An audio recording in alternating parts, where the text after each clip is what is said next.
சித்தி விநாயகமூர்த்தி கி ஜெய். வெற்றிவேல் முருகனுக்கு ஹரஹரோஹர. சத்குரு அருணகிரிநாத சுவாமிக்கு ஜெய். போன வாரம் நம்ம கார்மா விசை காலங்களில் கலப தேர்மா விசை எதிரப்படுவாய் அப்படிங்கிற பாடலை பார்த்தோம். அந்த பாட்டினுடைய கண்டினியூவேஷனை தான் அடுத்த பாட்டை அமைச்சிருக்காங்க. போன பாட்டில் ஒரு ரிக்வஸ்ட் வச்சார். இந்த யமதர்மராஜன் எருமை கடா பெரிய எருமை கடவின் மீது யமதர்மராஜன் என் ஆவியை எடுத்து செல்லும் முன்னே நீ உனது அழகிய மயில் வாகனத்தின் மீது என்னை நீ ஆட்கொள்வாய், என்னை உன் திருவடியில் சேர்த்துக் கொள்வாய்ங்கிற ரிக்வஸ்ட வச்சார். அடுத்த பாட்டு அந்த ரிக்வஸ்ட முருகன் ஃபுல்ஃபில் பண்ணினதுக்கான நன்றி நவிலா இருக்க போறது. இப்ப நம்ம பார்க்க போற பாட்டு தேங்க்ஸ் கிவிங் சாங்கா இருக்குது. இந்த பாட்டுல தேங்க்ஸ் சொல்றாருன்னா, போன பாட்டுல வச்ச ரிக்வஸ்ட் உடனே அவர் நிறைவேற்றிருந்தா எடுத்துக்கூடாது. ஏன்னா போன பாட்டுல அவர் வச்ச ரிக்வஸ்ட் நமக்காக வச்சது, அவருக்காக இல்லை. ஏன்னா அவருக்கு ஆல்ரெடி அந்த ரிக்வஸ்ட் நிறைவேற்றியாச்சு முருகன். ஏன்னா அவர் இதுல என்ன சொல்றாரு, யமன் வரதுக்கு முன்னாடி நீ என்ன சேர்த்திக்கொண்டு, இப்ப அவர் ஆல்ரெடி இந்த கந்தரனுபூதி எழுதும்போது கிளி ரூபமா இருக்கார். அதனால யமன் கைக்கு அவர் அகப்படவே முடியாது. ஏன்னா அவர் மனித உடம்பில் இருக்கும் பொழுது யமன் அவர் உயிரை கவர்ந்து செல்ல முடியும். அவராக தன்னிச்சையாக தனது உடலை அருணகிரி திருவண்ணாமலை கோபுரத்தின் மீது கிடத்தி அதிலிருந்து தமது உயிரை பிரித்தெடுத்து ஒரு கிளியின் வடிவத்தில் நுழைந்து தேவலோகம் போய் வந்ததெல்லாம் நான் சொல்லியிருக்கேன் நான். அப்படி அதுக்கப்புறம் வந்ததுக்கப்புறம் அவர் முருகப்பெருமானோட திருக்கரங்களில் போய் அமர்ந்து கொள்கிறார். இப்போ முருகப்பெருமானோட திருக்கரத்தில் இருக்கிற அந்த கிளியிலிருந்து அவருடைய உயிரை பறிக்க எவன் வர முடியுமா? ஏற்கனவே அப்பாட்ட உதவாங்கின ஞாபகம் இருக்கு. பிள்ளையோட அது மாதிரி 16 மடங்கு ஜாஸ்தி இருக்கும். அதனால வயதுக்கு அருணகிரிநாதர் இருக்கிற பக்கமே வரமாட்டான் அப்படின்னு அவருக்கு தெரியும். அவருக்கு ஆல்ரெடி மோட்ச நிலை அவர் அடைந்து ஆகிவிட்டது. அதாவது முருகப்பெருமானின் திருக்கரங்களில் என்றென்றும் வாழக்கூடிய நிலை அவருக்கு கிடைத்தது. அவரும் ஒரு சிரஞ்சீவிந்த நிலை இன்னைக்கும் அந்த கிளி ரூபத்துல அங்க இருக்கார். நாங்க இப்போ போனப்போ அந்த முத்துமலை சொன்னேன், முத்துமலை அந்த ஸ்கந்தாசனம், அது 2 கோவில்ல எந்த கோவில் ஞாபகம் இல்லை. கோபுரத்துல கிளி அழகா உட்காந்து எல்லாரையும் பார்த்துட்டு இருக்காரு. அப்ப என் மனசுல நினைச்சேன், அருணகிரிநாதர் தான் வந்திருக்காரு நமக்கு காட்சி கொடுக்கறது. அந்த மாதிரி முருக பெருமானுடைய அருள் அருணகிரிநாதருக்கு முன்பே கிடைத்து விட்டது. அதனால அவர் இந்த பாட்டை அடுத்த பாட்டு சொல்றாரு. அதாவது இந்த முதல் பாட்டு கார்மாமிசை காலமேடு, அது அவருக்காக அவர் எழுதலை. ஏன்னா காலம் அவருடைய உயிரை பறித்து செல்ல முடியாது. ஏனென்றால் அவரது ஆன்மா ஏற்கனவே முருகப்பெருமானிடம் சேர்ந்து விட்டது, அவருக்கு தெரியும். அது நமக்காக எழுதினது. என் போன்ற மற்ற அடியவர்களுக்கும் நீ அருள் புரிய வேண்டும் அப்படிங்கிற எண்ணத்துல இந்த கார்மாமிசை காலங்களில் பாடுறார். இப்ப அடுத்த பாட்டு கூக்கா என என் கிளை கூடி எழ போகா வகை மெய்ப்பொருள் பேசியவா நாகாச்சல வேளவ நாலு கவி யாகா சுரலோக சிகாமணியன்னு எழுதுறார். இப்போ மற்ற கந்தர் அனுபூதி பாடல்களுக்கு இல்லாத ஒரு தனிப்பெருமை இந்த பாடலுக்கு இருக்கு. அது எல்லா கந்தர் அனுபூதி பாடல்களுமே ரொம்ப விசேஷமானது, பெருமை கொண்டது. ஒவ்வொன்றும் ஒவ்வொரு விதத்தில் தனித்துவம் கொண்டது, விசேஷம் கொண்டது. இந்த பாட்டுக்கு ஒரு தனித்துவம் இருக்கு. அது என்ன தனித்துவம்னு இந்த மாமியால சொல்ல முடியும் நினைக்கிறேன். என்ன சொல்லுங்க, அதுல என்ன தனித்துவம் இருக்கு இந்த பாட்டுல? அனுபூதி தான் எல்லா பாட்டுமே 51 பாட்டு இதெல்லாம் இவாளா பாடினது. அனுபூதின்னு நம்ம சொன்னாலே இந்த பகவானோட அனுகிரகத்தினால அப்படி வரது இல்லையா? இல்ல நான் என்ன கேட்கிறேன்னா, 51 அனுபூதி பாடல்கள் இருக்கு. அந்த 51 அனுபூதி பாடல்கள்ல இந்த பாட்டு தனித்துவம் இருக்கு. இதுல என்ன கரெக்ட். அதான் நீங்க கரெக்டா அதுக்கு பதில் சொல்வேன் தான் உங்களுக்கு கேட்டேன். அதாவது எப்படி சொல்லணும்னா, அருணகிரிநாதர் மாதிரி ஒரு பெரிய ஊர் சுத்தியை பார்க்கவே முடியாது. ஊர் சுத்திங்கிறது நான் நெகட்டிவா சொல்லல, நம்மளாம் ஊர் சுத்துற மாதிரி அவர் சுத்தல. முருகப்பெருமான் எந்தெந்த தலங்களில் குடிகொண்டிருக்கிறார் அப்படின்னு ஒரு லிஸ்ட்டை போட்டு அதுல ஒரு தலத்தை கூட விட்டு வைக்க கூடாது. ஒவ்வொரு இடமா சுத்திட்டு இருந்தார் அவர். சுத்தி அந்த இடத்துல அந்த தலத்துல போய் அங்க குடிகொண்ட முருகப்பெருமானை ஆனந்தமாக தரிசனம் செய்து அவர் மீது பாடல், ஒரு பாடலோ பல பாடல்களோ புரிந்தார். அந்த தலத்திலிருந்து வேற இடத்துக்கு போட்டாலும் வேற எங்கேயும் போக மாட்டார். அடுத்த மிருக தலத்துக்கு தான் அங்கிருந்து போவார்.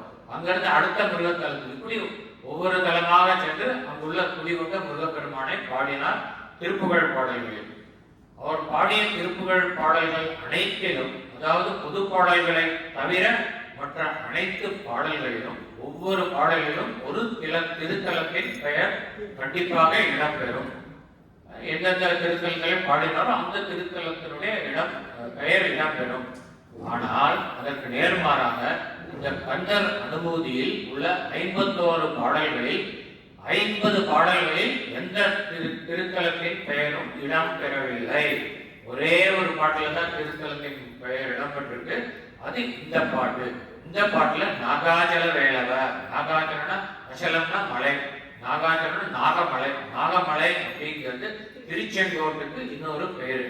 இப்ப நமக்கு திருச்செங்கோடுங்கிற பேர் தான் நமக்கு பிரசித்தமா இருக்கு. நாகமலைன்னா நிறைய பேருக்கு தெரியாது எது இருக்கு. இதுல நாகமலைங்கிற பேரை உபயோகிச்சிருக்கார். அந்த திருச்சி அப்படின்னா என்ன, 51 பாட்டில் இந்த ஒரு திருத்தலத்தோட பேர் தான் கொடுத்திருக்காருன்னா அருணகிரிநாதருக்கு இந்த திருச்செங்கோட்டு திருத்தலத்தின் மீது அதீதமான, அங்கு குடியிருக்கக்கூடிய முருகன் மீது அதீதமான பக்தி இருக்கிறது அப்படிங்கிறது நம்ம புலனாரு. அது ஏன்ங்கிற காரணத்தை நம்ம அப்புறம் பார்க்கலாம். இப்போ இதுல இந்த திருச்செங்கோடை பத்தி பேசுறாரு. ஆனா எந்த ஒரு கந்தர் அனுபூதியிலையும் அவருக்கு முதல் முருகப்பெருமானுடைய அருள் கிடைத்து திருவண்ணாமலை என்னும் கஷேத்திரத்தின் பெயர் வரவில்லை.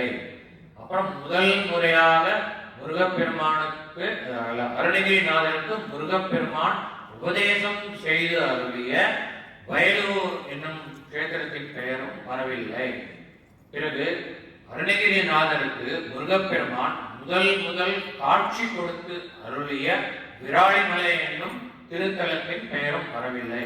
6 படை வீடுகளில் ஒரு படை வீட்டின் பெயர் கூட இந்த கந்தர் அனுபூதியில் இடம் பெறவில்லை. இதெல்லாமே விட்டு திருச்செங்கோடை பத்தி பேசியிருக்காங்க. அதுக்கு ஒரு காரணம் இருக்கு. திருச்செங்கோடு அவ்வளவு அற்புதமான திருத்தலம். இப்போ ஒரு பாட்டு பார்க்கலாம். அதாவது அவர் கந்தர் அலங்காரம் அப்படின்னு நிறைய எழுதியிருக்காங்க. தெரிஞ்சிருக்காங்க உங்க திருப்புகழ் புஸ்தகத்தில் இருக்கும்.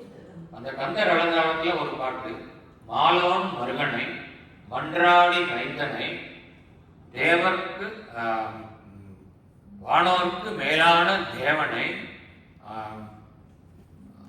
மெய்ஞான தெய்வத்தை மேதினியில் சேலா வயல் பொழியும் செங்கோடனை. செங்கோடன் சொல்றது திருச்செங்கோடில் உரையக்கூடிய வடிவேலன். செங்கோடனை சென்று கண்டு தொழ 4000 கண் படைத்திலனே அந்த நான்முகனே அப்படின்னு ரொம்ப அங்கலாய்ச்சி பாடுறாங்க. என்ன சொல்றாருன்னா, மற்ற முருகன்லாம் எப்படியோ இந்த திருச்செங்கோட்டில் குடியிருக்கும் இந்த வடிவேலவனின் அழகை முழுவதுமாக கண் மூலம் உள்வாங்கி, விழிகள் மூலமாக உள்வாங்கி அது உள்ளத்தில் வைத்துக் கொள்ள வேண்டும் என்றால் எனக்கு கிடைத்த இந்த 2 கண்களால் நடவாத காரியம். 4000 கண்களாவது குறைந்தபட்சம் தேவை அப்படின்னு அந்த பாட்டில் எழுதியிருக்கார். ஆனா அன்பார்ச்சுனேட்லி நான்முகன் ஆகிய அந்த பிரம்மதேவன் எனக்கு 2 கண்களே கொடுத்திருக்கிறான், 4000 கண் கொடுக்கல அப்படின்னு சொல்லி ரொம்ப வருத்தப்படுறாங்க. திருச்செங்கோட்டு முருகனுடைய அழகை அவ்வளவு அற்புதமாக வர்ணிக்கிறார். அது மாதிரி இன்னொரு பாட்டில் தெய்வ திருமலை செங்கோட்டில் வாழும் செழும் சுடரே அப்படின்னு ஆரம்பிச்சுட்டு அவர் எப்படி முடிக்கிறாருன்னா, பாட்டு அவர் மனித உடம்பில் இருக்கும் பொழுது எழுதிய பாட்டு. இது என்ன ரிக்வெஸ்ட் வைக்கிறார்னா, யார்கிட்ட வைக்கிறார்? திருச்செங்கோட்டில் வாழக்கூடிய வேலவன் செழும் சுடர் அவன்கிட்ட ரிக்வெஸ்ட் வைக்கிறார். என்ன ரிக்வெஸ்ட் வைக்கிறார்னா, வீடு குலையும் முன்னே, வீடுன்னா என்ன, நம்ம ஆன்மா குடியிருக்கக்கூடிய இந்த வாடகை வீடான இந்த உடம்பு, இந்த உடம்பு குலையும் முன்னேனா இந்த உடம்பில் இருந்து உயிர் பிரிந்து சென்று யம தர்மராஜன் அதை கவர்ந்து சென்று இந்த உடம்பு நிலத்தில் வீழும் முன்பாக நீ காத்தருள வேண்டும். போன பாட்டில் பார்த்தா அதே கார்மாமிசை காலம் வரை கலப தேர்மாமிசை எதிரப்படுவாய்ன்னு பார்த்தோம் இல்லையா? அதே ரிக்வெஸ்ட முன்னாடியே வச்சிருக்காரு. இப்போ இது கந்தர் அனுபூதியில் வைக்கிற ரிக்வெஸ்ட், இது நமக்காக வச்ச ரிக்வெஸ்ட். அதுக்கு முன்னாடி தனக்காக வச்ச ரிக்வெஸ்ட் இந்த பாட்டில் இருக்கு.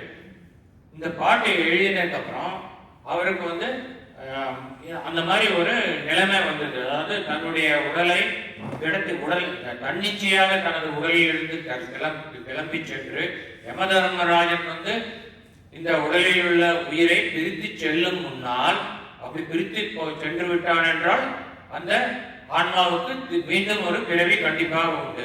அதனால அந்த காலர் கை படித்து மடியாதேன்னு ஒரு பாட்டில் எழுதியிருக்கார் அவர். காமியை தழுத்து இழையாதே காலர் கை படித்து மடியாதே. அது ரொம்ப முக்கியமானது. யமன் கையிலோ அல்லது யமனுடைய தூதர்கள் கையிலோ நாம் சிக்கி அதன் மூலமாக நமது உயிர் பிரித்தால் அது அதமமானது. அதாவது யமதூதர்கள் மூலமாக செல்வது அதமம், யமன் மூலமாக செல்வது மத்தியமம். நமது இஷ்ட தெய்வத்துடன் ஐக்கியமாவது உத்தமம். உத்தமமான நம்முடைய உயிரை நம் உடம்பிலிருந்து விடுவதற்கு உத்தமமான மார்க்கம் நம் இஷ்ட தெய்வத்துடன் சென்று சேர்வது. அதான் சொல்றார், வீடு குலையும் முன்னே காத்தரன்னா என்ன அர்த்தம், நீ என்னை உன்னுடன் ஐக்கியப்படுத்திக் கொண்டு இங்க எழுதியிருக்கார். இது வந்து நிறைவேறிச்சு. ஏன்னா அவர் தானாக தன்னுடைய உடம்பிலிருந்து விடுபட்டு ஒரு கிளியில் சென்று, ஒரு கிளிங்கிறது ஞான சுரூபம். ஏன்னா சுக பிரம்ம முனிவர் வந்து கிளி ரூபம். அவர் மாதிரி ஞான பொழுது எங்கேயுமே பார்க்க முடியாது. அப்படி அற்புதமா ஒரு வாரத்துல வந்து பாகவதத்தை வந்து அற்புதமா அருளி செஞ்சவர். அதனால வந்து அது கிளி ரூபத்தில் இருக்கும்போது ஞான ரூபத்தை அடைஞ்சாச்சுன்னா அதுக்கு மேல வேற எதுவும் தேவையில்லை. அதனால ஏற்கனவே சொன்னா முருகனுடைய திருக்கையில அபயம் அளித்திருக்கார். அதனால யமதர்மராஜன் வரவே முடியாது அவர் பக்கத்துல. அதனால நான் திருச்செங்கோட்டு வேலவனிடம் வைத்த அந்த ஒரு வேண்டுதலை அவன் நிறைவேற்றி விட்டான். ஆகையினால் திருச்செங்கோட்டு வேலவன் எனக்கு மிகவும் உயர்ந்தவன். புரிஞ்சு இல்லையா இருக்கார். அதனால இந்த பாட்டுல கந்தரனுபூதியில வேற எந்த தலத்தை பற்றி பேசாம திருச்செங்கோட்டை பற்றி பேசுறாரு. நாகாச்சல வேலை. திருச்செங்கோட்டுல வந்து முக்கியமான டெய்டி வந்து அர்த்தநாரீஸ்வரர், உமையரு பாகர், மாதொரு பங்கர் அப்படின்னு சொல்லலாம். அந்த அர்த்தநாரீஸ்வரர்கள் வந்து இங்க என்ன விசேஷம்னாக்கா, இதுக்கு ஏன் நாகாச்சலம்னு பேர் வந்துன்னா, முன்னொரு காலத்துல ஆதி காலத்துல இந்த திருத்தலத்தில், இந்த திருத்தலம் 1000 வருஷமா இருக்குது. இந்த திருத்தலத்துல ஆதிசேஷன் வந்து பல காலம் தங்கி பூஜை பண்ணியிருக்காரு. அங்க இருக்கிற அர்த்தநாரீஸ்வரருக்கு, விநாயக பெருமானுக்கு, வேலவனுக்கு, திருச்செங்கோட்டு வேலவனுக்கு எல்லாம் பூஜை பண்ணிட்டு இருக்காரு. ஆதிசேஷன் வந்து யாரு? நாகலோகத்தின் தலைவன். நாகலோகத்தின் தலைவனால் பூஜிக்கப்பட்ட திருத்தலம் என்ற காரணத்தினால் இதற்கு நாகமலை என்ற பெயர் வந்தது, நாகாச்சலம் என்ற பெயர் வந்தது. அப்படிப்பட்ட விசேஷமான இந்த நாகாச்சலத்தை பற்றி சொல்ற, நாகாச்சலத்தில் இருக்கக்கூடிய வேலவனே அப்படின்னு சொல்லி முருகப்பெருமானை இன்னும் பல முறையில் அவர் அட்ரஸ் பண்றார். 4 கவி தியாகா அப்படின்னு என்ன அர்த்தம்னாக்கா, 4 கவி, 4 விதமான கவிதைகளை இயற்றக்கூடிய ஆற்றலை எனக்கும் எனக்கு இல்லை, அருணகிரிநாதருக்கும் அவர் போன்ற மற்ற அடியவர்களுக்கும் தந்து அருளிய தியாக செம்மலேன்னு அர்த்தம். கலிப்பா, வஞ்சிப்பா.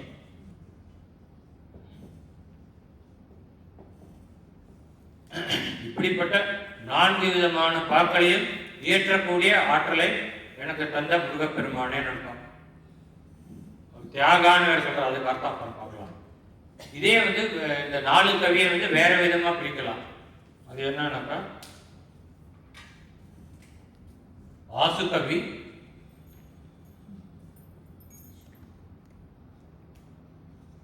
முதல் கவி,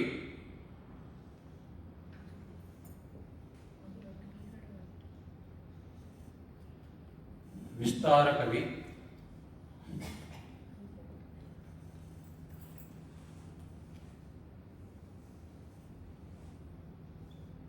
ஆசுகவி, மதுரகவி, விஸ்தாரகவி, தியாக செம்மலேன்.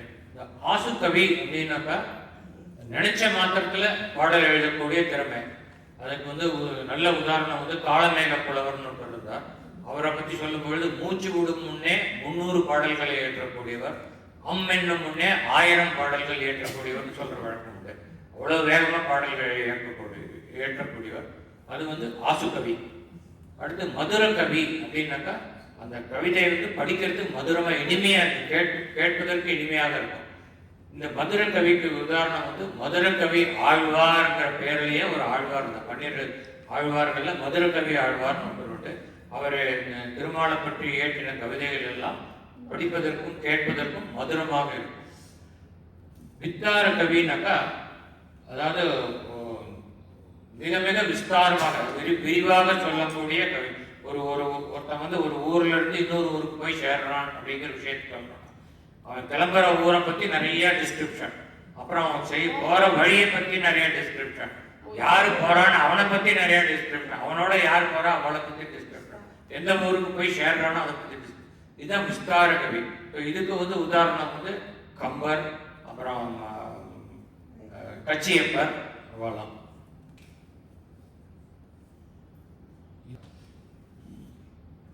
ராமாயணம், அப்புறம் வந்து கந்த புராணம், இதெல்லாம் ஏற்றியவர்கள். இதெல்லாம் மிகப்பெரிய நூல்கள். பெரிய நூல்னாக்கா அது விஸ்தாரமா இருக்கும், அதனால விஸ்தார கவி. சித்திர கவி அப்படின்னா அழகிய கவிதைகள். அழகிய கவிதைன்னா அதுல வந்து அணிகள் இருக்கும். அணிகள் பற்றி நம்ம ஏற்கனவே பார்த்துருக்கோம். தற்குறி பேற்றணு, வெஞ்ச புகழ்ச்சி அணி, உயர்வு வீழ்ச்சி அணி, இந்த மாதிரி அணிகள் இருக்கும். ஆகு பெயர்கள் இருக்கும்.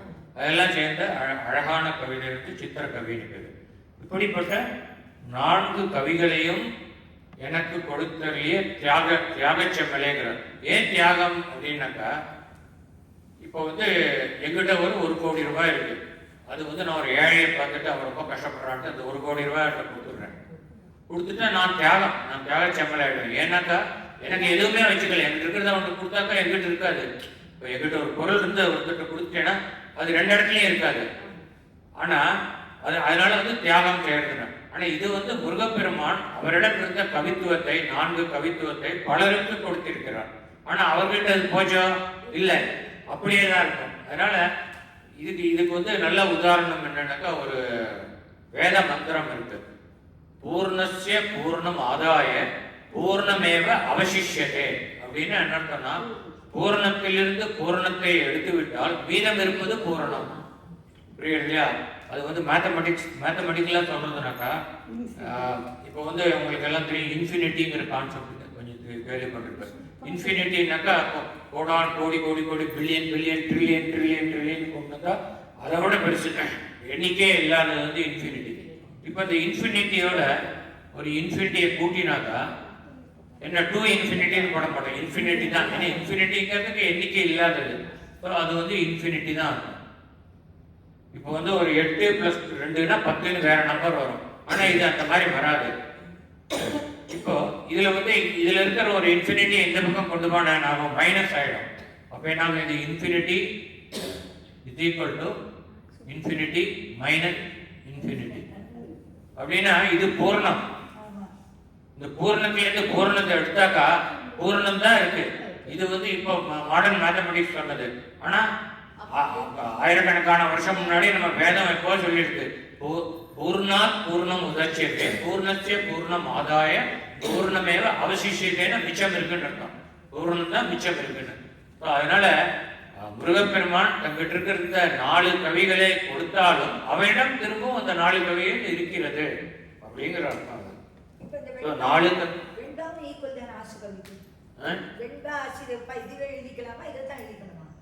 இல்ல, இது 2 விதமா இதுவும் கரெக்ட் தான், இதுவும் கரெக்ட். தமிழ்ல இவ்வளவு விதமான கவிதைகள் எழுத முடியும்.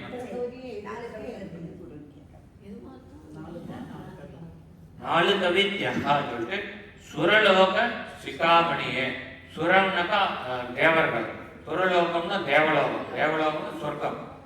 அந்த சொர்க்கத்தின் சிகாமணின்னு என்ன சொன்னா, சொர்க்கத்தில் வாழக்கூடிய 33 கோடி தேவர்களும் முருகப்பெருமானின் திருவடியில் தமது சிரசை வைத்து, தமது சிகாமணியின் சிக்கையை வைத்து, சிக்கையின சிரசு முடி படுபடியாக வந்து முருகப்பெருமானின் திருவடிகளில் படுகிறார்கள் அப்படின்னு எடுத்துக்கலாம். இப்ப மணின்னு ஏன் சொல்றாருனாக்கா, முருகப்பெருமானுடைய திருவடி எப்படி இருக்கு, அழகிய செக்க சிவந்த மாணிக்க கல் போல இருக்கு, மாணிக்க மணி போல இருக்கு. அப்ப தேவன் ஒரு தேவர் 33 கோடி தேவர்கள் ஒரு தேவர் வந்து முருகப்பெருமானுடைய திருவடியில தனது சிகையை வேண்டி படுகிறார் என்றால், முருகப்பெருமானின் திருவடி அவரது சிகையில் சூட்டப்பட்ட ஒரு மாணிக்க மணி போன்று தோற்றமளிக்கிறது. ஆகையினால் தேவர்களின் சிகையில் சூடப்பட்ட சிகாமணி போன்ற திருவடியை உடைய முருகப்பெருமானே சொல்றாரு. அதனால சுரலோக சிகாமணியே அப்படின்னு முருகன் இப்படிலாம் வர்ணிச்சுட்டு என்ன சொல்றார் முருகன்? கூ கா என என் கிளை கூடி அழ போகா வகை மெய்ப்பொருள் பேசியவா. போன பாட்டோட தொடர்ச்சின்னு சொன்னேன். இந்த மரணத்தை பற்றி தான் சொல்றாங்க. இப்போ நம் போன்றவர்கள், இப்போ என்னுடைய உயிர் வந்து உடம்பை விட்டு போச்சுன்னா என்னுடைய இந்த கட்டை வந்து கீழே விழுந்துருக்கும். அந்த கட்டையை என்ன பண்ணா, ஒரு கீழே ஒரு துணியை விரிச்சு அது மேலே கிடப்பி மேலே ஒரு துணியை போட்டு மூடி மூக்கில் ஏதாவது பஞ்செல்லாம் வச்சு கால் கட்டகரெல்லாம் எல்லாம் போட்டு கட்டி எல்லாம் பண்ணி நடக்கிற விஷயம்தான். எல்லாம் பண்ணிட்டு நம்ம இடத்துல அந்த இது கிடையாது, இந்த உட்காந்து ஒப்பாரி வைக்கிறது கிடையாது. ஆனால் இன்னும் சில கிராமங்களில் சில குடும்பங்களில் ஒப்பாரி வைக்கிறதுக்கு ஒரு சடங்கே இருக்கு. இது விசேஷம் என்னன்னாக்கா, கல்யாணத்துலாம் வந்து ஊஞ்சல் பாட்டு பாடத்துக்குன்னு தனியாக ஒரு குரூப் இருக்கும். அவளை வந்து பணத்தை கொடுத்து வரவழைச்சு அவளை வச்சு ஊஞ்சல் பாட்டு பாட சொல்லுவாள். இப்போ நிறைய வீட்டில் அவள் சொந்தக்காரலாம் பாடிட்டு இருப்பா. சில வீட்டிலாம் இல்லை, எங்களுக்கு அதெல்லாம் சரிப்படாது, நாங்கள் வெளியிலேருந்து ப்ரொஃபஷனல் குரூப்பை கூட்டிகிட்டு வரோம்னு சொல்லிட்டு கூட்டிகிட்டு வந்து பாட சொல்லுவாள். இதே மாதிரி ஒப்பாரி வைக்கிறதுக்கு ப்ரொஃபஷனல் குரூப்ஸ் இருக்கு. ஏன்னா அந்த வீட்டில் வந்து சொந்தக்காரர்கள்லாம் வந்து அவளுக்கு அந்த ஒப்பாரி பாட்டுலாம் பாட தெரியாது.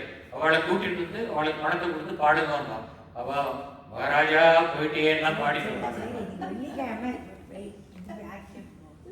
எல்லாருக்கும் நடக்கக்கூடியது யாக்கை நிலையாமை, அவ்வளவுதான்.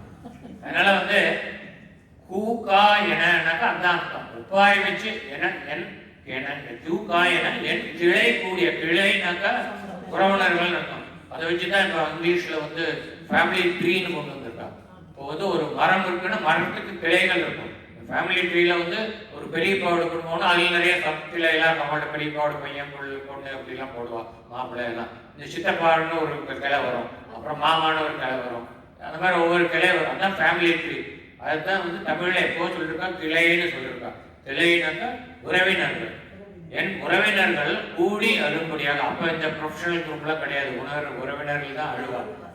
அதனால அப்படி அழும்படியாக நான் போகாதபடிக்கு நீ எனக்கு அருளி செய்தாயே அப்படின்னா, இவன் அருணகிரிநாதருடைய உடம்பு யாருக்கும் கிடைக்கவில்லை. அந்த இவன் வந்து சம்பந்தாண்டா அதை எரிச்சுட்டான். அதனால அவர் போனதே யாருக்கும் தெரியாது, அவர் போயிட்டாருங்கிறது யாருக்கும் தெரியாது, வெளி வடிவத்தில் இருக்காருன்னு யாருக்கும் தெரியாது.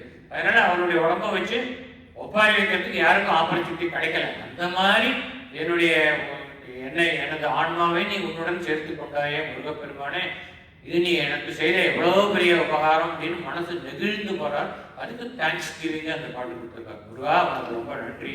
போகாவதே அது எப்படி பண்ணார்? மெய்ப்பொருள் பேசியவா, எனக்கு நீ மெய்ப்பொருள் எது என்று உணர்வித்ததன் காரணமாக நான் இந்த சம்சார சாகரத்தில் மீண்டும் சிக்காமல், பிறப்பு இறப்பு என்னும் இந்த சம்சார சாகரத்தில் மீண்டும் அமிழ்ந்து போகாமல் என்னை நீ காப்பாற்றினாய் அல்லவா முருகப்பெருமானேங்கிறார். இந்த மெய்ப்பொருள் பேசினதை பற்றி ஏற்கனவே பார்த்துருக்கோம். வானோ குடல்பார் கடல் மாறுதமோ, ஞானோதயமோ நவில் நான் மறையோ, ஞானோ மனமோ எனை ஆண்ட இடம் காணோ பொருளாவது சண்முகனே பார்த்தோம் இல்லையா. மெய்ப்பொருளாவது என்னன்னு ஒரு கேள்வியை கேட்டு அதுக்கு 6 விடைகளை சஜஸ்ட் பண்ணி 6வது விடைனா சரியான விடைன்னு அருணகிரிநாதரே சொல்லிட்டாரு. அதுல என்னை ஆண்ட இடம் காணோம் அப்படின்னா, என்னை ஆண்டது எது?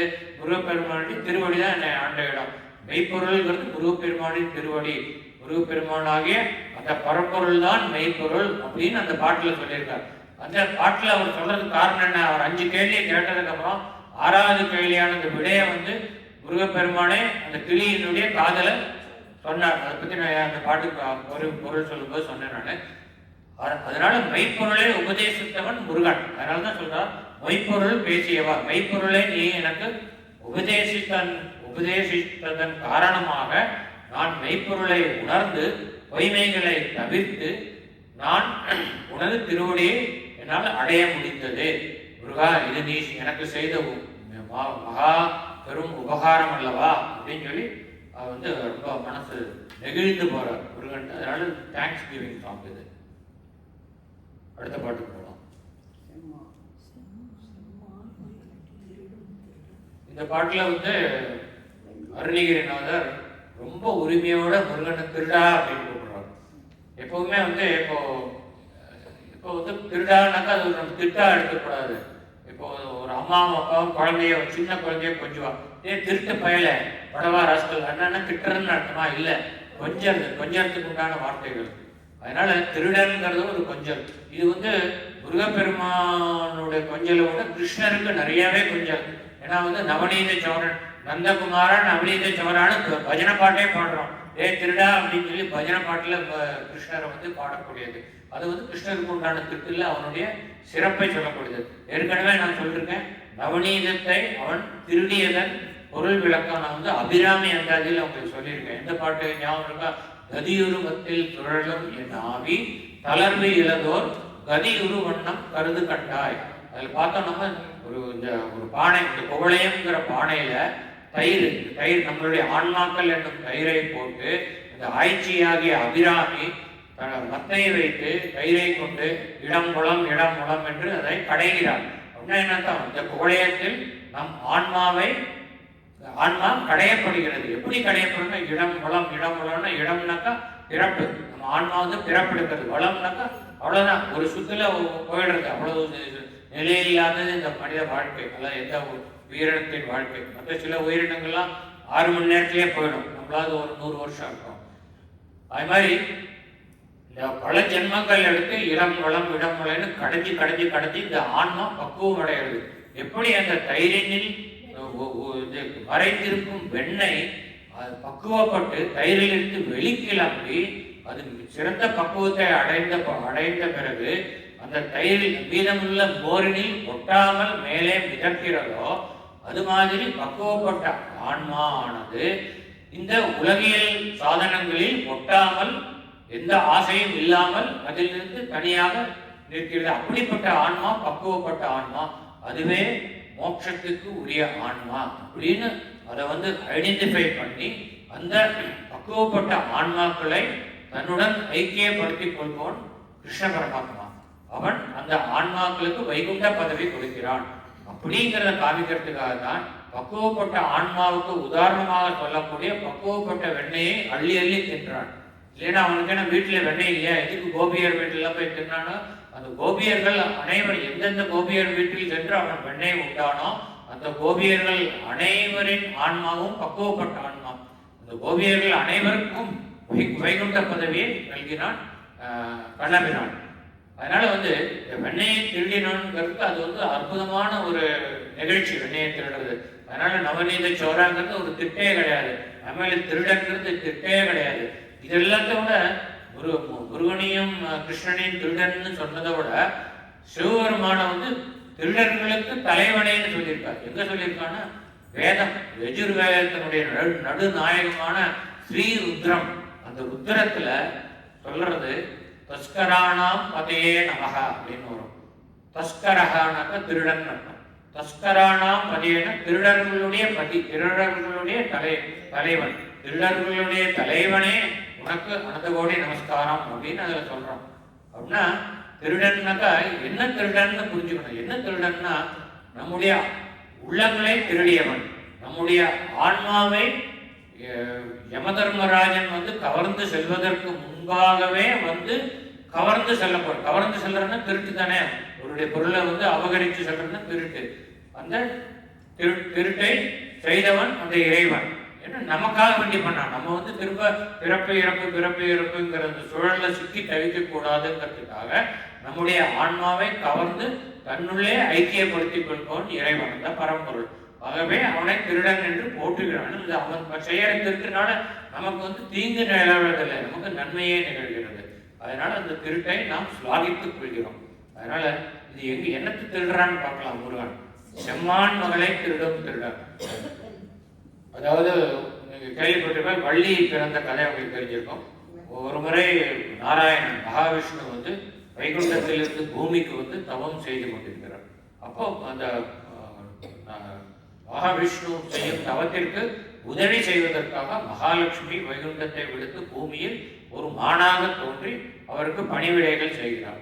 அப்ப அந்த பணிவிடைகளில் மனம் மகிழ்ந்த மகாவிஷ்ணு அந்த மானை கர்ப்பமுற வைக்கிறார். அதற்கு ஒரு குழந்தையை கொடுக்கிறார். கொடுத்தானா அந்த மான் பிரசவித்த குழந்தை தான் வள்ளி. அந்த மான் வந்து ஒரு வள்ளி கொடியில் அருகில் அந்த குழந்தையை பிரசவித்து விட்டு சென்று விடுகிறது. அந்த குழந்தையை இந்த நம்பிராஜன் என்னும் அந்த வேடுவ குல அரசன் எடுத்து வளர்க்கிறான். அப்ப அப்படி அந்த வேடுவ குலத்தில் வளர்ந்த குரத்தி பெண்ணாக வளர்ந்தவள் தான் வள்ளி பிராட்டி.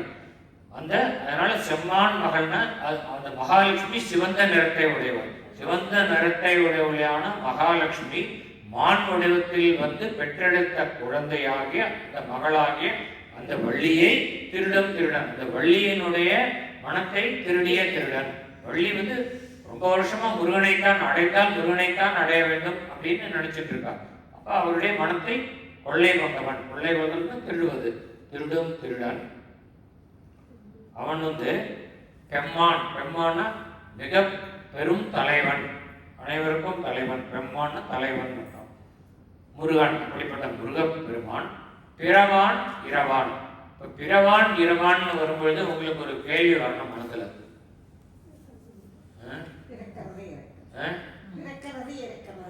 ஆமா, அவன் ஏன் பிறவான் இரவான்னு சொன்னான்? கேள்வியை சொல்லிட்டு டவுட்டுக்கு பதிலும் சொல்லிட்டு ரொம்ப அற்புதம்.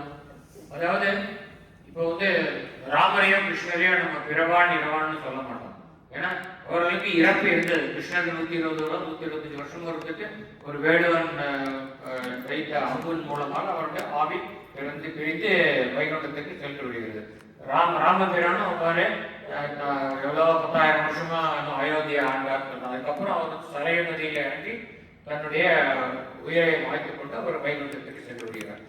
இறக்கிறார்கள். ஏனென்றால் அவர்கள் யோனி மூலமாக பிறக்கிறார்கள். ஒரு தாயின் கர்ப்பத்தில் இருந்து பிறக்கிறார்கள். கிருஷ்ண பரமாத்மா தேவகியின் வயிறிலிருந்து உலகத்தில் பிறக்கிறார். அதே மாதிரி ராமபிரான் கௌசல்யாவின் வயிறிலிருந்து பிறக்கிறார். அதனால யோனி சம்பந்தப்பட்ட பிறப்பு இருந்தால் அது இறைவனாக இருந்தாலும் அதற்கு ஒரு இறப்பு உண்டு. ஆனால் முருகப்பெருமான் யோனி சம்பந்தம் இல்லாமல் பிறக்கிறார்.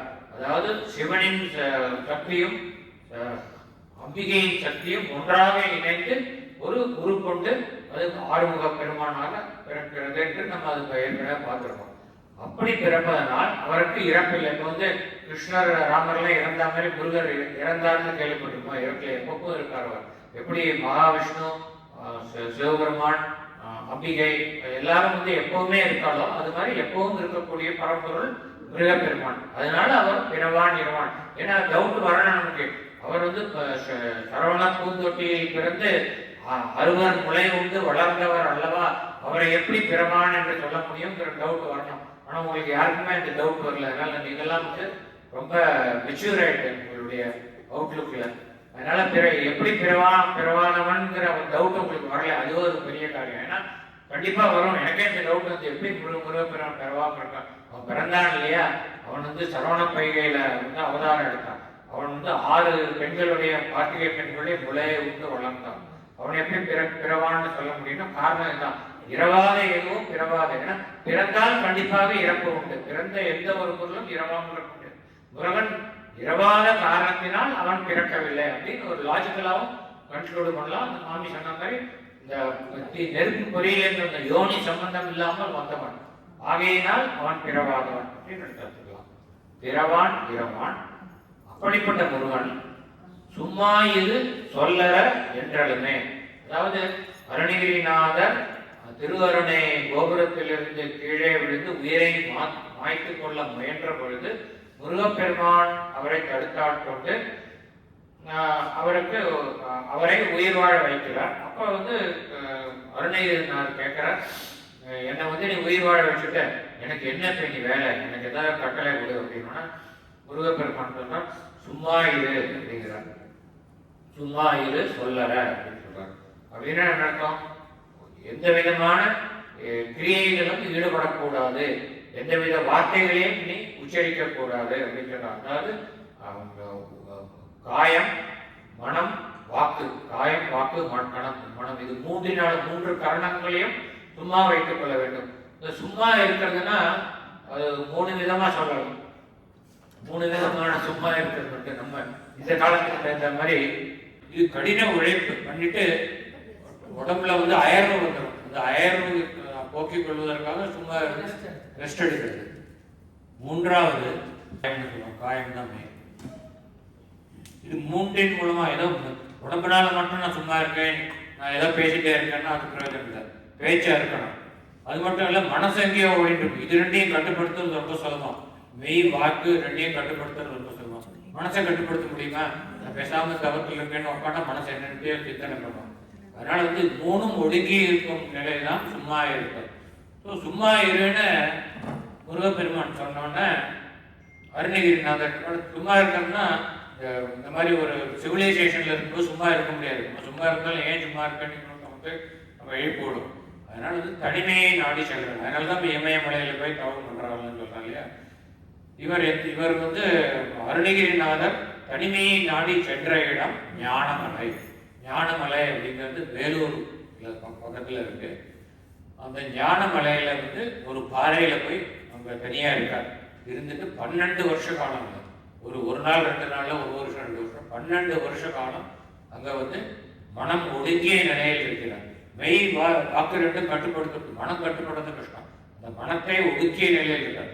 அந்த மனத்தை ஒடுக்கிய நிலையில் இருக்கும் பொழுது அந்த முருகப்பெருமானை பற்றிய தியானம் மட்டுமே மனதில் இருக்கும். அதாவது இந்த உலகப் பொருள்கள் அனைத்தும் மறந்துவிடும், தான் என்ற நினைப்பும் மறந்துவிடும். தனது வழிபடு தெய்வமாகி முருகப்பெருமான் மட்டுமே மனதில் இருப்பார். அதுக்கும் அப்புறம் வந்து ஃபர்தரா நம்ம வந்து அந்த முருகப்பெருமானையே நினைத்து தியானம் செய்து கொண்டிருக்கும் பொழுது முருகனும் மறைந்து விடுவான் மனத்தில் இருந்து. மனத்தில் ஒரு சூன்யம் உண்டாகும். அந்த சூன்யம் தான் அற்புதமான துரியாதீத நிலைன்னு பேரு. இந்த மனம் ஒடுங்கிய நிலை தான்.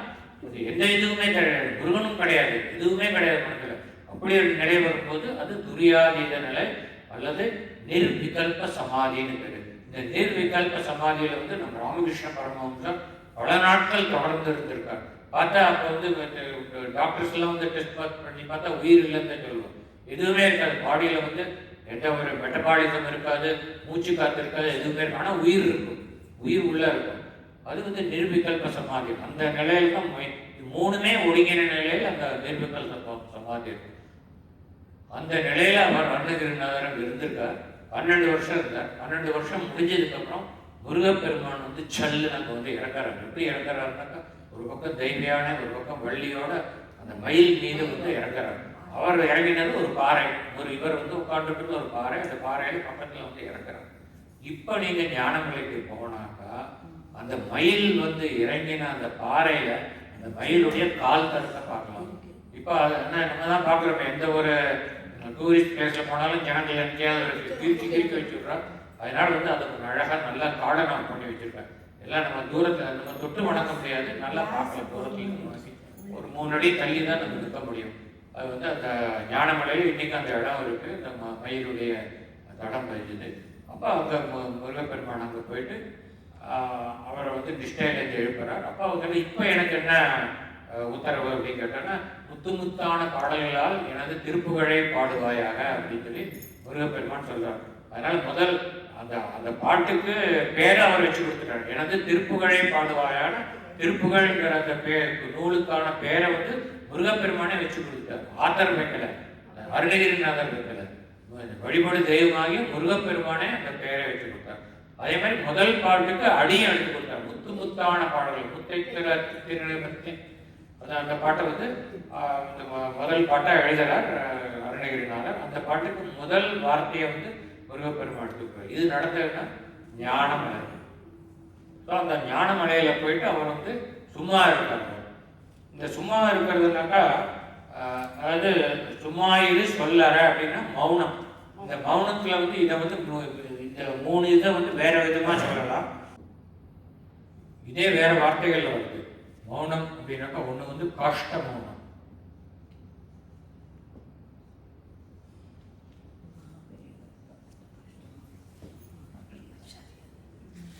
வாங் மௌனம்.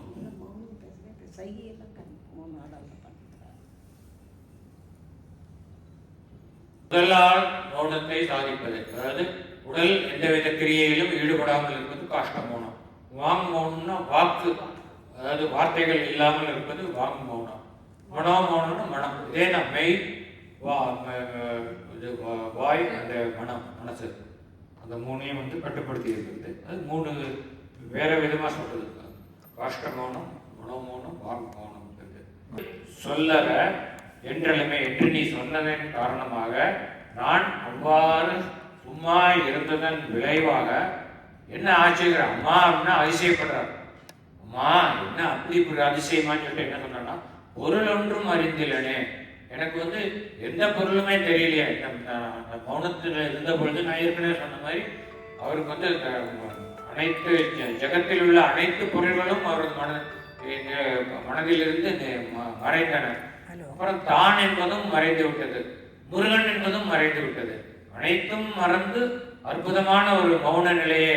அதுக்கு அந்த இன்பத்திற்கு, அந்த மகிழ்ச்சி, அந்த பேரானந்தத்திற்கு அளவே இல்லை. அப்படிப்பட்ட ஒரு பேரானந்தத்தை நீ எனக்கு அருளி செய்தாயே முருகப்பெருமானே அப்படின்னு ரொம்ப ஆச்சரியமா சொல்ற. அம்மா அப்படிங்கிற வார்த்தை வந்து ஆச்சரியத்தை குறிக்கக்கூடியது.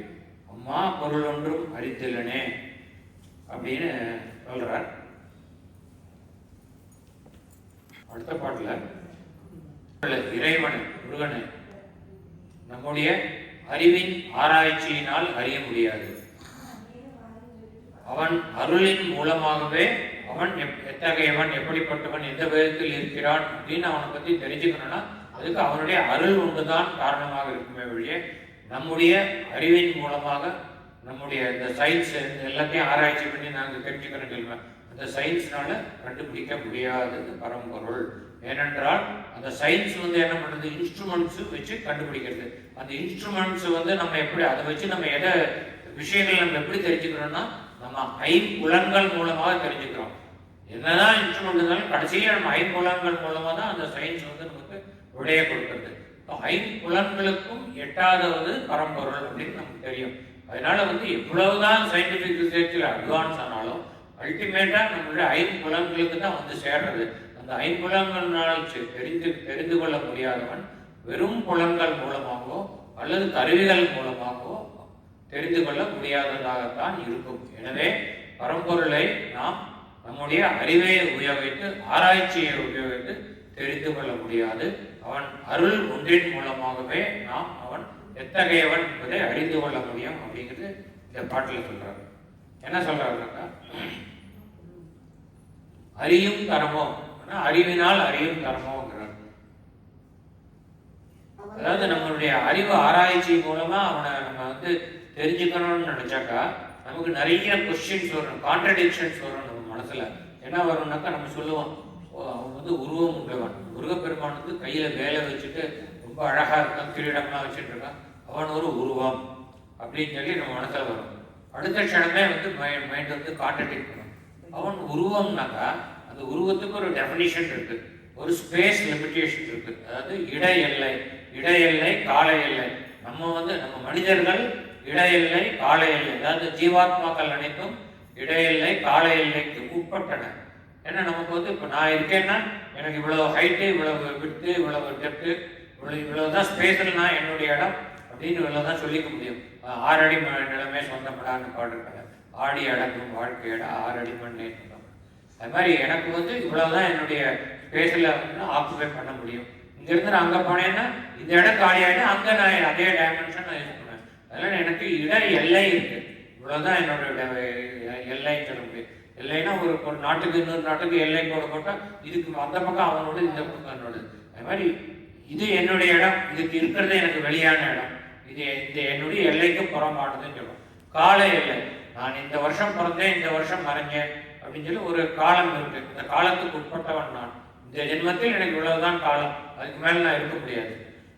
கால எல்லை உண்டு. ஆனால் முருகப்பெருமான் அல்லது பரம்பொருள் இட எல்லை, கால எல்லை இரண்டிற்கும் அப்பாற்பட்டது, எப்பொழுதும் இருப்பது. அதனால் கால எல்லை கிடையாது, எங்கும் நிறைந்திருப்பது. இந்த அண்ட சராசரங்கள் அனைத்தையும் படைத்த அந்த பரம்பொருள், இந்த கருத்தை நம்ம ஏற்கனவே பல தடவை பார்த்திருக்கோம். இந்த ஜெகத் முழுவதும் வியாபித்திருக்கக்கூடியது, இந்த ஜெகத்திற்கு புறம்பாலும் இருக்கக்கூடிய. அதனால இந்த இட எல்லைங்கிறது கிடையவே கிடையாது. அதனால முருகனுக்கு வந்து இந்த உருவம் தான் முருகன் அப்படின்னு நம்ம லிமிட் பண்ணிட்டோம்னா அவனை நம்மள மாதிரி அந்த இட எல்லைக்கு உட்பட்டவன் ஆக்கி விடுவோம். ஆனால் அவன் எங்கும் நிறைந்தவன். அதனால அவன் வந்து உருவம் அல்ல, உரு அன்று அப்படிங்கிறான். அடுத்தது சரி உருவம் இல்லைன்னா அருவமாக கேட்டால் அரு அன்று.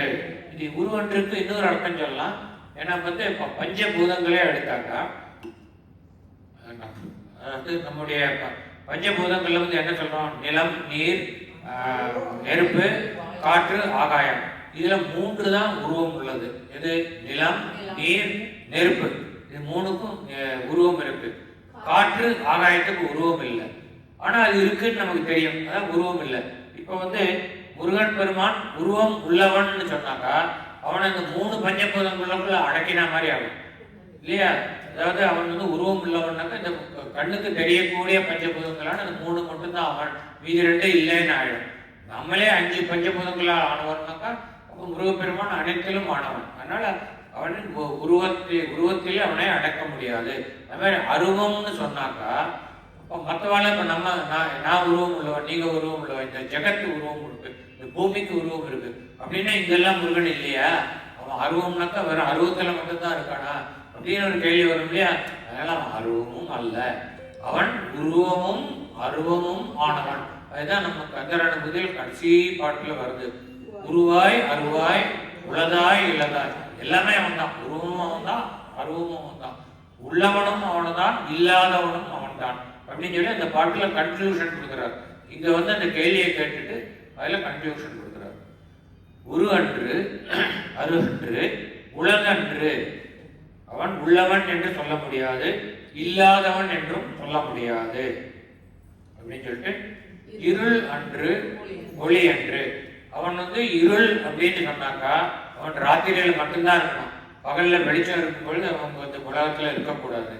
அதே மாதிரி அவன் வந்து சூரியன் வெளிச்சம் எழுந்து சூரியன்ல வந்து பரம்பொருள் இருக்கக்கூடாது, இந்த ஸ்பேஸ்ல இருக்கிற இருட்டான பகுதியில் மட்டும்தான் இருக்கணும் இருள்னாக்கா. அதனால வந்து இருள் மட்டும்தான் அவன் சொல்ல முடியாது. ஒளி அன்றுனாக்கா அந்த ஒளி நிறைந்த பொருள்கள், நட்சத்திர கூட்டங்கள், சூரியன் அதுல மட்டும்தான் அவன் இருக்கணுமே வெளிய. அதே மாதிரி பூமியில பகல்ல மட்டும்தானே இருக்க, பூமியில இரவுல இருக்க முடியாதுன்னா அவன் ஒளிதான் அப்படின்னு சொன்னாக்கா இரவுல இருக்க முடியாது. அதே மாதிரி இந்த ஸ்பேஸ்ல இருக்கிற இந்த பிளாக் இது இருக்கு, பிளாக் மேட்டர் அல்லது அந்த மாதிரி இருண்ட பகுதி தான் நிறைய. இந்த யூனிவர்ஸ்ல வந்து ஒளிர்ந்த பகுதியை விட இருண்ட பகுதி தான் அதிகமா இருக்கு. அந்த இருண்ட பகுதியில் எங்கும் அவன் இருக்க முடியாது. அதனால எங்கும் நிறைந்தவன் அவன். ஆகவே ஒளியிலும் அவன் தான் இருக்கிறான், இருளிலும் அவன் தான் இருக்கிறான். அதனால வந்து அவனை வந்து நம்ம வந்து மனத்துல ஆராய்ச்சி பண்ணும்போது இந்த மாதிரி எல்லாம் கேள்வி வரும் அப்படிங்கிறார்கள். அவனை அறிவின் மூலமாக அறிந்து கொள்ள வேண்டும் என்று நினைத்தால் அவன் உருவமா அல்லது அருவமா, அவன் உள்ளவனா அல்லது இல்லாதவனா அப்படிங்கிற கேள்வி எல்லாம் வந்து கேள்விக்கு நம்மளால பதில் கண்டுபிடிக்க முடியாது அப்படிங்கிறார். இருளன்று ஒளியன்று என நின்றது எதுவோ நின்றதுவே அதை அறியும் தரமோ நமது அறிவினால் அறிய முடியுமோ அப்படிங்கிறார். சரி, எப்படிதான் அவனை தெரிஞ்சுக்கிறதுன்னு அதுக்கு பதில் வந்து முதல் 1.5 வரியில வருது. முருகன் தனிவேல் முனி நம் குரு என்று அருள் கொண்டு அறியார். அருள் கொண்டு அறிந்தால் அவனை அறிய முடியும். அவனை அருள் கொண்டு அறியாதவர்கள் தமது அறிவினால் அறியும் தரமோ, அறிவினால் அறிய முடியுமா என்ற முடியாது. எது சொல்றாங்க? முருகன் அப்படின்னாக்கா இவன் இளையவன், அழகியவன். முருகன்னா அழகுன்னு அர்த்தம் அப்படின்னு சொல்லி முருகன் அப்படி நினைச்சிட்டு தனிவேல், தனினாக்கா ஒப்பற்ற ஞான ஸ்வரூபமாகிய வேலை கையில் ஏந்தியவன். முனி அப்படின்னாக்கா ஞான ஸ்வரூபமானவன். ஞான ஸ்வரூபமான அவனே நம் குரு, நமக்கு ஞான உபதேசம் வழங்கக்கூடியவன் அப்படின்னு அவனை புரிஞ்சுட்டு என்று அவனை பற்றி நினைத்து அவன் அருள் பெற்று அவனை நாம் சரியான விதத்தில் உணர்ந்து கொள்ள முடியாதுன்னு சொல்ல முடியாது. ஏன்னா அவனை நாம் தியானித்தால் அவன் நமக்கு வசப்படுவான், அவன் தன்னைத்தானே நமக்கு புலப்படுத்துவான். நான் இந்த விதத்தில் இருக்கிறேன் என்று நமக்கு புலப்படுத்துவான். அப்படிப்பட்ட கருணாமூர்த்தியை அந்த அவன் அருளை தேடுவதை விட்டு நாம எனது சொந்த முயற்சியில் அறிந்து கொள்ள முடியும் என்ற ஆணவத்துடன் அறிந்து கொள்ள முயற்சித்தால் அந்த முயற்சி கைகூடாது, அவனை அறிந்து கொள்ள முடியாது அப்படின்னு இதுல சொல்றாங்க.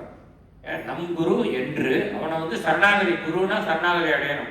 முருகா, நீ எப்படி இருக்கேன்னு நான் தெரிஞ்சுக்க ஆசைப்படுறேன்ப்பா.